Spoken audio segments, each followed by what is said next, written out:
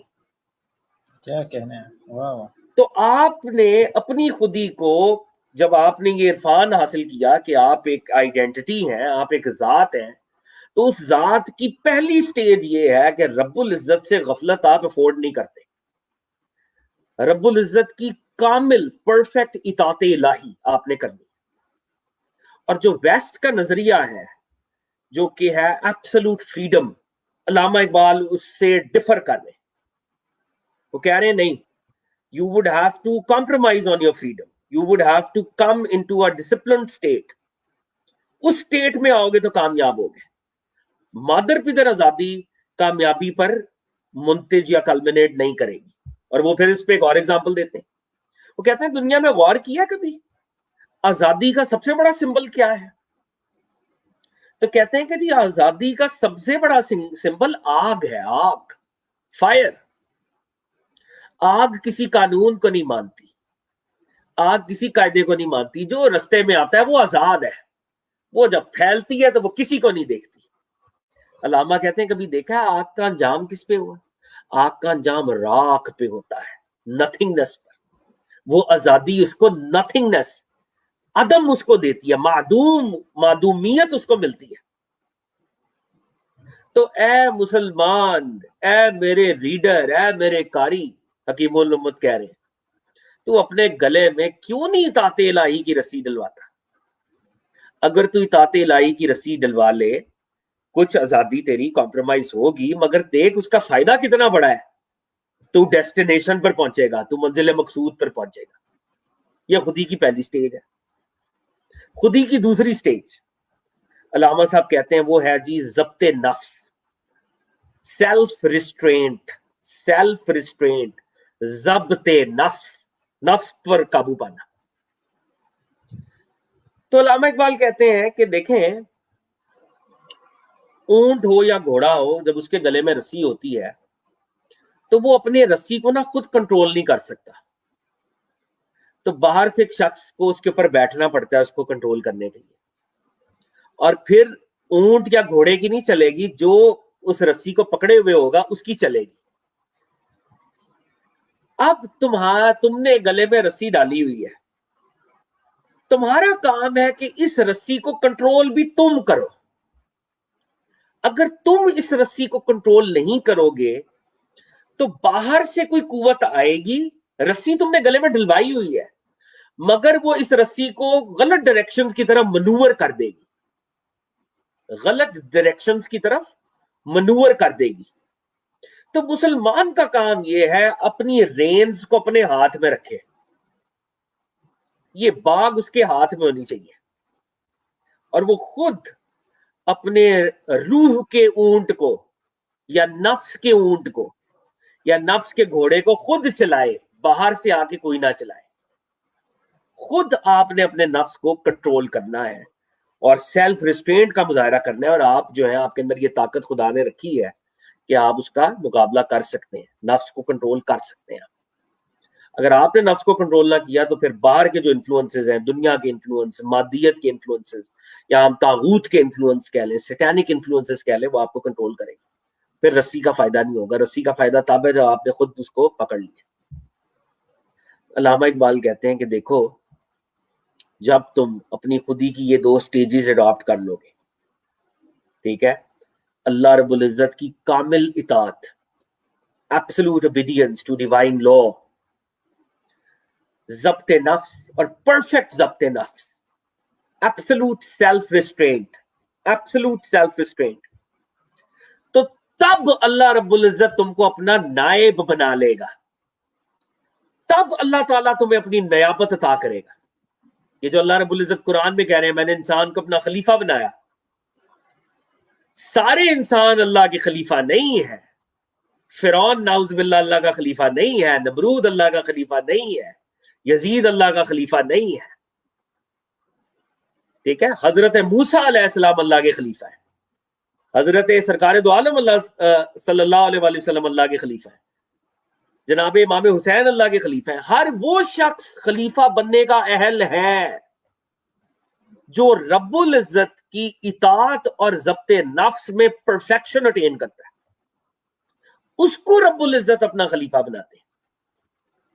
اور جس کو رب العزت اپنا خلیفہ بناتے ہیں, علامہ صاحب امپلائی کر رہے ہیں, اس کو رب العزت معراج عطا کرتے ہیں.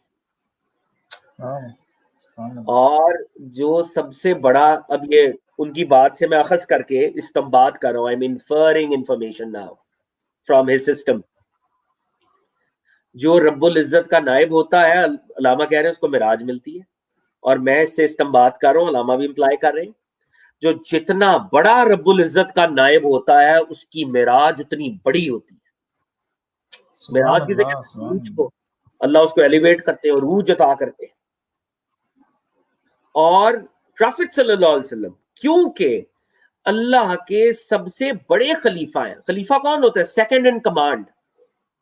جب کمانڈر ان چیف نہ ہو, اس کے بہاف پر ایکٹ کرنے والا خلیفہ ہوتا ہے. اس دنیا میں اللہ رب العزت اپنی شان غیابت میں ہے, اظہار نہیں فرما رہے. اللہ رب العزت غیبت میں ہے, تو رب العزت نظر تو آ نہیں رہے. تو ان کے جو کمانڈز ہیں ان کو کس نے اسٹیبلش کرنا ہے یہاں پہ؟ ان کے خلیفوں نے. اور جو ان کے سب سے بڑے خلفاء ہیں وہ تو انبیاء کرام ہیں. پھر ان کے بعد ان انبیاء کے آگے ساتھی ہیں, صحابہ ہیں, اہل بیت ہیں, اور درجہ بدرجہ اولیاء کاملین ہیں, اسکالرز ہیں, صالحین ہیں, جو بھی ہیں, صدیقین, شہداء, صالحین. جو کوئی اطاعت الہی میں کامل ہوتا ہے, ضبط نفس میں کامل ہوتا ہے, وہ اللہ کے نائب بننے کا حقدار قرار پاتا ہے, اور اللہ اس کو عروج عطا کرتے ہیں. اور پھر اس کا وہ درجہ ہوتا ہے, وہ جو بخاری شریف میں بات ہوئی ہے کہ میں اس کے ہاتھ بن جاتا ہوں, یعنی اللہ قربت کی بات کر رہے ہیں جس سے وہ پکڑتا ہے, میں اس کی زبان بن جاتا ہوں جس سے وہ بولتا ہے. ٹھیک ہے. تو اب اس شعر کو اگر ہم سمجھیں, خودی کو کر بلند اتنا کہ ہر تقدیر سے پہلے اللہ کی ایسی اطاعت کرو, ایسی اطاعت کرو, اپنے نفس پر ایسے قابو پاؤ, ایسے قابو پاؤ کہ اللہ تمہیں اپنا نائب بنا لے. اور جب اللہ تمہیں اپنا نائب بنائے گا تو تمہیں عروج عطا کرے گا. پھر وہ پوچھے گا بتا تیری رضا کیا ہے, تیری رضا کیا ہے. خودی کو کر بلند اتنا کہ ہر تقدیر سے پہلے خدا بندے سے خود پوچھے بتا تیری رضا کیا. اب غزوہ بدر میں پروفٹ صلی اللہ علیہ وسلم, یہ رمضان کا مہینہ, ابھی وہ 17 رمضان بھی گزری ہے, یوم الفرقان, only 313 people only. سامنے سے 3 گنا بڑا لشکر ہے, یہاں پہ 2 گھوڑے ہیں, 70 اونٹ ہیں, ان کے گھوڑوں کے بغیر وار نہیں ہو سکتی. رائڈرز وار لڑتے ہیں, اصل پرانے وقتوں کی وارز کی بات کریں. آپ کے پاس 2 رائڈرز ہیں. اونٹ جنگ کا جانور نہیں ہے, ٹریول کا جانور ہے. آپ کے پاس اونٹ ہے 70 یا کچھ, اور آپ کے پاس 2 گھوڑے ہیں صرف. تلواریں آپ کے پاس کم ہیں, تیر کمان آپ کے پاس نہیں ہے. اور اللہ کے نبی پروفٹ صلی اللہ علیہ وسلم اللہ سے دعا کر رہے ہیں کہ یا اللہ یہ 313 ہے جو میں لے آیا ہوں, اگر یہ چلے گئے تو قیامت تک تیرا نام لیوا کوئی نہیں ہوگا. وہ جو 313 تھے نا وہ صاحبان خودی تھے, ان کی خودی بیدار ہوئی تھی, وہ اطاعت الہی میں کامل تھے, ان کے نفس پر ان کو کنٹرول تھا, وہ اللہ کے نائب تھے. اس لیے پروفٹ صلی اللہ علیہ وسلم نے ناز کیا اس جماعت کے اوپر جو 313 کی تھی. اسلامک ہسٹری میں بدری صحابہ کا بہت بڑا مقام ہے, اور پروفٹ صلی اللہ علیہ وسلم کی حدیث ہے کہ بدریوں کے اگلے پچھلے تمام خطائیں معاف ہیں ان کی. بدر اتنا بڑا یوم فرقان, حق و باطل کا مارکا, حق و باطل میں فرق.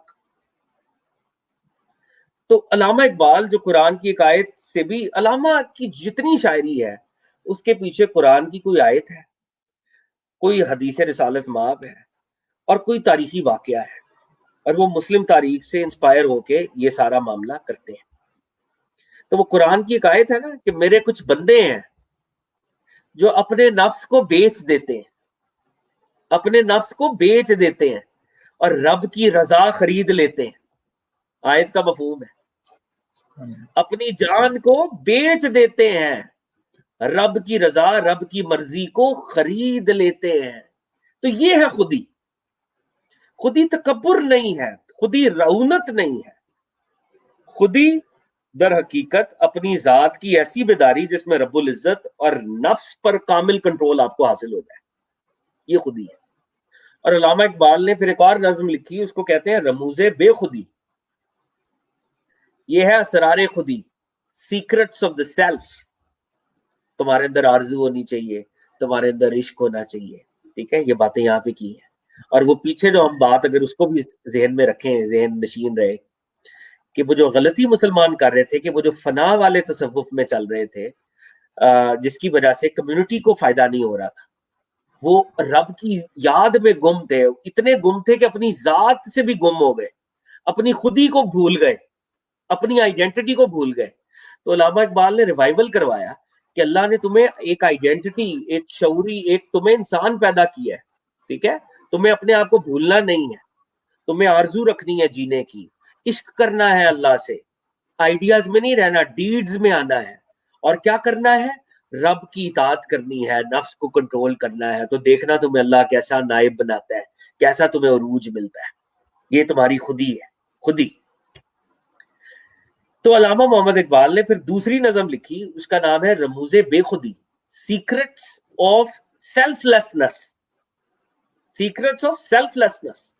اور وہ کیا ہے, وہ یہ ہے کہ جب آپ کی خودی بیدار ہو گئی, آپ ذات کا عرفان آپ کو آ گیا, ذات کی کمپریہنشن آپ نے کر لی, you know that you exist اور you have a gift from Allah تعالیٰ, آپ زندہ ہیں, آپ ایک آئیڈینٹی ہیں, اللہ نے آپ کو زندگی دی ہے. تو اب ایک آپ فرد ہیں اور دوسری طرف کمیونٹی ہے. اگر کمیونٹی کے انٹرسٹ اور فرد کے انٹرسٹ آپس میں ٹکرائیں تو فرد اپنے انٹرسٹ کو گیو اپ کر دے گا, اظہار کر دے گا. کمیونٹی کا انٹرسٹ اور فرد کا انٹرسٹ, اگر فرد کا انڈیویجول انٹرسٹ کمیونٹی کے اوور آل انٹرسٹ سے کمپیئر کیا جائے تو وہ اس میں کوئی ڈسکرپنسی ہے, تو انڈیویجول اپنی خودی پر اصرار نہیں کرے گا, تب وہ بے خود ہو جائے گا, اپنی خودی کو گیو اپ کر دے گا کمیونٹی کے لیے. میدان میں ہوگا شہادت اختیار کر لے گا, اور جس درجے میں بھی ہوگا اس درجے میں وہ اپنی خودی کو گیو اپ کرے گا, کیونکہ کمیونٹی کا انٹرسٹ زیادہ بڑا ہے. ایک طرف امت ہے, ایک طرف ذات ہے, تو پھر میں ذات کو قربان کر دوں گا امت کے اوپر, ٹھیک ہے. تو یہ ہے بے خودی. لیکن یہ ہوگا کب, جب آپ کی پہلے خودی بیدار ہوئی ہوگی. جب آپ کی خودی بیدار ہی نہیں ہوئی, آپ تو آلریڈی لائف لیس ہو, آپ قربانی کیا دو گے؟ یہ تو وہ لوگ کریں گے نا جو جدوجہد, جنہوں نے پہلے اپنے آپ کو زندہ کیا تھا, جو پہلے گونگے ہیں, بولے بغیر ہی گونگے ہیں, انہوں نے کیا بے خودی دکھانی ہے. تو پھر علامہ کا یہ جو تصور ہے خودی کا, یہ خودی اور بے خودی ہے اصل میں, یہ دونوں چیزیں جڑی ہوئی ہیں. ذات کی نشو و نما اس لیے کرنی ہے کہ آپ کا کمیونل بینیفٹ ہو. اگر کمیونل بینیفٹ نہیں ہے تو پھر ذات کو قربان کر دینا. لیکن یہ قربانی تب صحیح ہوگی, جائز ہوگی, جب پہلے ذات زندہ تھی. اگر پہلی ذات حالت فنا میں تھی تو اس نے تو قربانی، وہ کیا قربانی دے گی؟ مردہ تو قربانی نہیں دیتا نا، قربانی تو زندہ دیتا ہے. تو علامہ اقبال نے یہ جو خودی کا تصور دیا، پھر یہ علامہ کا یہ جو تصور ہے یہ بہت سی جگہوں پہ ہم اکثر کہتے ہیں ہماری دعائیں قبول نہیں ہوتی، تو علامہ اقبال کہتے ہیں تم اس لیے تمہاری دعائیں قبول نہیں ہوتی کہ تم خود ہی نہیں ہے تمہاری. جب تم لائف لیس آدمی کی طرح دعا کرو گے روایتی طور پہ تو اللہ تمہاری دعا کیوں سنے گا؟ جس کی خود ہی بیدار ہوگی تو وہ گڑ گڑا کے ناز کر کے اندر دل کے پردوں میں سے وہ دعا کرے گا نا، تو اس کی دعا پھر رب تعالیٰ تک پہنچے گی. ٹھیک ہے. تو علامہ کا ایک شعر، بلکہ یہ مجھے یاد آتا ہے، اگر میں پڑھ ہی دوں اگر مجھے مل بھی جائے وہ، کہ ان کی ربائی ہے اس پہ بڑی خوبصورت، آئی تھنک وہ ہم پڑھ سکتے ہیں یہ. ہاں، تیرا تن روح سے نا آشنا ہے. تیری باڈی جو ہے نا اس میں لائف نہیں ہے، لائف لیس ہے، وہ خود ہی نہیں ہے اس میں. تیرا تن روح سے نا آشنا ہے، عجب کیا آہ تیری نارسا ہے. اس میں کیا عجیب بات ہے کہ تیری آہیں جو ہے ان کی رسائی کوئی نہیں ہے، وہ نارسا ہے، وہ اللہ تک نہیں پہنچ رہی، تمہاری خود ہی بیداری نہیں ہے. تیرا تن روح سے نا آشنا ہے، عجب کیا آہ تیری نارسا ہے. تنے بے روح سے بیزار ہے حق. رب العزت ایسی باڈیز جن میں روح نہ ہو، ایسی باڈیز جو لائف لیس ہو، ایسی باڈیز جو ڈیڈ ہو، ایسی باڈیز جن میں خود ہی نہ ہو، اللہ بیزار ہے ان سے. تنے بے روح سے بیزار ہے حق، خدائے زندہ زندوں کا خدا ہے. وہ جو حی اور وہ جو قیوم ہے، وہ جو حی اور قیوم ہے، وہ چاہتا ہے اس کے فالوورز بھی زندہ ہوں، حالت بقا میں ہو، سٹرگل کرنے والے ہو. رات کو عبادت کریں تو دن میں اپنے پروفیشنل کمٹمنٹس کو وہ ڈسپینس کریں. تو علامہ اقبال نے خودی کے تصور کے ذریعے امت مسلمہ کو جگانے کی کوشش کی کہ یہ جو انحراف کی کیفیت ہے نا، کہ جو پریکٹیکل ورلڈ کے جو کانسٹرکٹس ہیں، پریکٹیکل ریالٹیز جو ہیں، ان سے انحراف اور صرف عبادت و ریاضت میں راہبانہ زندگی کی طرف نکل جانا، اس سوچ نے مسلمانوں کو بڑا نقصان دیا ہے. اور اس میں وہ پھر گریک فلسفی کو بھی اور کچھ مسلم تصوف کے سٹرینڈز کو بھی وہ ہدف تنقید بناتے ہیں. تو میرا خیال ہے کہ خودی کے حوالے سے اگر ہم کوئی انیشل سی کانورزیشن کر سکے تو وہ شاید یہ ہے. خودی کے اندر اور بھی علامہ بہت سی باتیں کرتے ہیں. میں ایک آخری بات یہاں پہ ضرور کہوں گا، اور وہ آخری بات یہ ہے، ہمارے ہاں بہت سے پاپولر شعراء ہیں آج کل، اور میں آپ کو دعوے سے کہتا ہوں کہ ان کی شاعری ہلچل پیدا نہیں کر رہی. وہ 5 منٹ کی تالیاں تو گین کر سکتے ہیں، لیکن وہ یہ انفلوئنس نہیں کر سکتے کہ وہ نئی کوئی حکومت کاو آؤٹ کر دیں، کوئی نیا مملکت چھین کے لے دیں، پوری قوم کو جگا دیں. تو ہمیں اپنے معیار کو بلند کرنے کی ضرورت ہے. جب حکیم الامت جیسے شعراء ہمارے پاس موجود ہیں، ایسے قداور شخصیات موجود ہیں، اور ہم جو ہیں وہ، میں کیا نام لوں پبلکلی، تو ہم کن شاعروں کو اپنا ہیرو سمجھے ہوئے آج کل، کن ادبا کو، کن ادیبوں کو ہم اپنا ہیرو سمجھ رہے ہیں. ہمیں، مجھے لگتا ہے تھوڑا سا اس میں نظر ثانی کی ضرورت ہے. انٹلیکچوئل ہیروز ہمارے بڑے ہوں گے تو ہم انٹلیکچولی بڑی بات کو سوچیں گے، بڑی بات کو سمجھیں گے، بڑی بات کو اڈاپٹ کرنے کی کوشش کریں گے. بہرحال اقبال علامہ صاحب کے ساتھ انصاف تو بالکل بھی نہیں ہوا. یہ علامہ کا بالکل ہم نے کہیں ٹپ آف دی آئس برگ ہم نے بات کی ہے. علامہ himself is an ocean. علامہ کی مسجد کرتبہ ایک ان کی نظم ہے، اس پہ بات ہو جائے، اردو لٹریچر کی سب سے بڑی نظم ہے. ذوق و شوق اردو لٹریچر کی سب سے بڑی نظم ہے. شکوہ جوابی شکوہ بھی بڑی نظم ہے، لیکن ان سے بہت بڑی نظم ہے وہ. لیکن کیونکہ وہ ابھی ہمارے اندر وہ مادہ نہیں ہے کہ بڑی چیز کو اپریشیٹ کیسے کرتے ہیں. ایک دو ہیرے کسی عام آدمی کے سامنے پیش کریں تو وہ کہیں گے یہ ایک جیسے ہی، لیکن وہ جو جوہر شناس ہوتا ہے، جوہری، اس کو پتہ ہے کہ کس کے اندر کیا طاقت اور کیا اہلیت اور کیا اس کی ویلیو ہے، قیمت کیا ہے، قدر و قیمت کیا ہے. تو اس وقت میرا خیال ہے ہم ایز اے یوتھ، ہم سب نوجوان اپنے اندر یہ مادہ پیدا کریں جوہر شناسی کا، کہ بڑھیا چیز کون سی ہے اس کو پڑھنا چاہیے, اس کے پیچھے بھاگنا چاہیے. یہ جو ادنا چیزیں ہیں جو ہم پڑھ رہے ہیں, جو ادنا لوگوں کو ہم سن رہے ہیں, ادنا افکار و نظریات کو ہم سن رہے ہیں, وہ ہمیں بھی ادنا کر دیں گے. تو علامہ اقبال مسلمانوں کے تھنکرز کا پچھلی ایک صدی میں ایسا تھنکر پوری امت مسلمہ نے پیدا نہیں کیا, اور ابھی بھی 21ویں صدی تک پیدا نہیں ہوا. تو اللہ رب العزت جی ہمیں صاحب خودی بنائے اور ہمیں میدان عمل میں کودنے والا انسان بنائے, جس طرح اقبال چاہتے تھے ہم سب سے. جی سلمان, آپ بہت پیشنٹلی آپ نے سنا ہے. I don't know whether you were asleep or awake, یا میں نے بور تو نہیں کر دیا آپ کو؟ سر بہت بہت شکریہ, بہت مزہ آ رہا تھا, اور یقین مانے دل نہیں چاہ رہا کہ یہ سلسلہ رکے. I really want you to just keep on talking about this. You very beautifully just put it all together.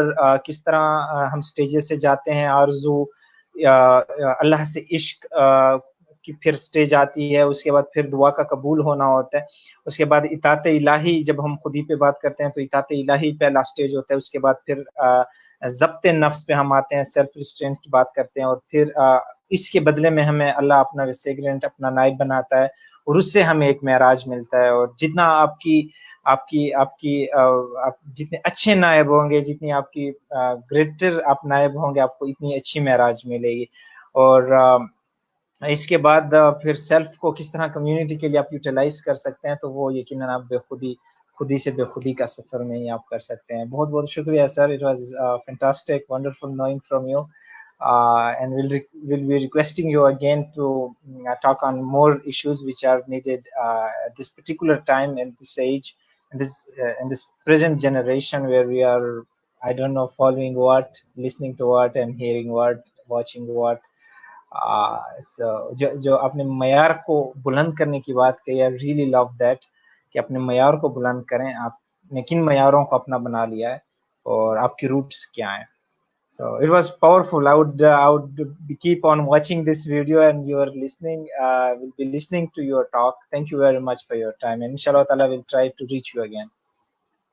I'm thoroughly humble, Salman, and I would love to get back to you, and I would love we can have other sessions on Iqbal and Hazrat Ali Ajmeri. اگر کوئی interested ہوگا تو میں ضرور کشف المعجوب پہ بھی بات کرنا چاہوں گا انشاءاللہ. اور اس کے علاوہ بھی جیسے ہمارے محدثین گزرے ہیں, ہمارے فقہا گزرے ہیں, ہمیں تھوڑا تھوڑا ان کے بارے میں, ٹھیک ہے ہم اسکالرز نہیں ہیں, لیکن تھوڑا تھوڑا ہمیں علم ہونا چاہیے ان کے بارے میں بھی, اور تاکہ ہمارے اندر وہ ایک یہ جو احساس کمتری ہے نا, فکری احساس کمتری, اس سے ہم نکلیں اور ہم بھی سر بلند کر کے جئیں. اور مادی ترقی یقینی طور پہ ترقی کا ایک پہلو ہے, مگر یہ سب کچھ نہیں ہے, اور یہ بھی علامہ اقبال اس پر بھی بہت بات کرتے ہیں. تو ہم یقینی طور پہ انشاءاللہ I'm looking forward to having other sessions with you, and Inshallah. lovely talking to you. May Allah bless you, may Allah protect all of us, especially in this day and age, and especially within the context of this pandemic as well, which we are going through. Allah Ta'ala. Sir, thank you very much. Thanks a lot. Thank you. آپ سب کا بہت بہت شکریہ ساتھ جڑنے کے لیے. انشاءاللہ تعالیٰ کوشش کریں گے کہ اسی طرح ہی اچھے لوگوں کو آپ کے پاس لائیں, آپ سے انٹریکٹ کریں. آپ کی محبتیں ہم تک ریسیو ہو رہی ہیں, آپ کے میسیجز, آپ کی فیڈ بیک اور آپ کی سجیشنز مل رہی ہیں. آپ سب کا بہت بہت شکریہ جڑنے کے لیے.